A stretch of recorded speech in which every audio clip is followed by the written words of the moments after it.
Oke, assalamualaikum warahmatullahi wabarakatuh. Perkenalkan, nama saya Krisna dari Dogusti.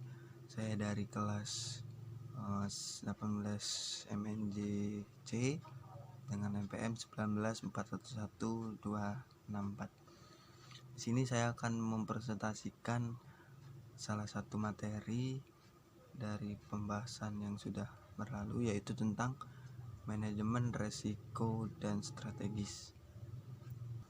Oke, di sini saya akan menjelaskan tentang manajemen resiko bisnis dan strategis. Jadi yang pertama adalah manajemen resiko bisnis. Menurut Badan Sertifikasi Manajemen Resiko 2007, resiko bisnis merupakan resiko yang terkait dengan posisi kompetitif perusahaan dan prospek perusahaan untuk berkembang dalam pasar yang senantiasa bakal berubah. Kemudian menurut Johan Putro 2008, resiko bisnis merupakan potensi penyimpangan hasil korporasi antara nilai perusahaan dan kekayaan pemegang saham, dan hasil keuangan karena perusahaan memasuki suatu bisnis tertentu dengan lingkungan industri yang khas dan menggunakan teknologi tertentu. Resiko bisnis merupakan salah satu jenis resiko yang tidak dapat ditransfer oleh ke pihak lain. Sekali perusahaan terjun ke bisnis tertentu, maka saat itu juga perusahaan akan langsung menanggung resiko bisnis. Dapat disimpulkan bahwa resiko bisnis adalah resiko yang terkait dengan posisi kompetitif perusahaan dan prospek perusahaan untuk berkembang dalam pasar yang senantiasa berubah. Resiko bisnis saat ini telah menjadi perhatian utama direksi dan komisaris perusahaan. Resiko bisnis meliputi prospek jangka pendek dan jangka panjang terhadap produk dan jasa yang ada. Kemudian resiko strategis. Resiko strategis adalah resiko akibat ketidaktepatan dalam pengambilan dan atau pelaksanaan suatu keputusan strategis serta kegagalan dalam mengantisipasi perubahan lingkungan bisnis. Kemudian timbulnya resiko strategis. Kelemahan perusahaan dalam proses formulasi strategi dan ketidaktepatan dalam perumusan strategi.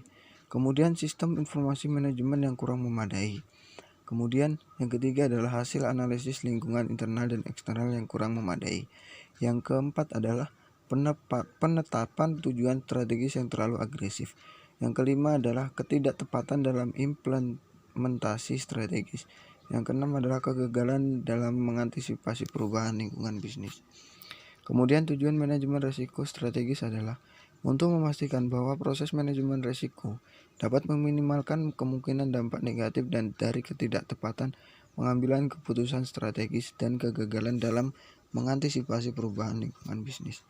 Penerapan manajemen risiko strategis, adanya pengawasan aktif Dewan Komisaris dan Direksi, kewenangan dan tanggung jawab Dewan Komisaris dan Direksi dalam menyusun dan menyetujui rencana strategis dan rencana bisnis, dan mengkomunikasikan kepada pejabat dan atau pegawai perusahaan pada setiap jenjang organisasinya. Kebijakan dan prosedur manajemen risiko serta penetapan limit risiko. Strategi manajemen risiko dalam penyusun strategi perusahaan perlu memahami kondisi lingkungan bisnis ekonomi dan industri di mana perusahaan beroperasi, termasuk bagaimana dampak perubahan lingkungan terhadap bisnis, produk, teknologi, dan jaringan kantor perusahaan. Limit risiko strategis secara umum terkait dengan batasan penyimpangan dari rencana strategis yang telah ditetapkan, seperti limit deviasi anggaran dan limit deviasi target waktu penyelesaian. Sistem pengendalian intern.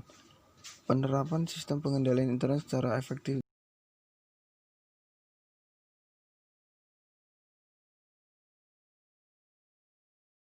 Oke, terima kasih. Itulah tadi yang bisa saya sampaikan. Apabila ada kesalahan, saya mohon maaf, karena manusia tidak ada yang sempurna. Wabillahi taufiq wal hidayah. Wassalamualaikum warahmatullahi wabarakatuh.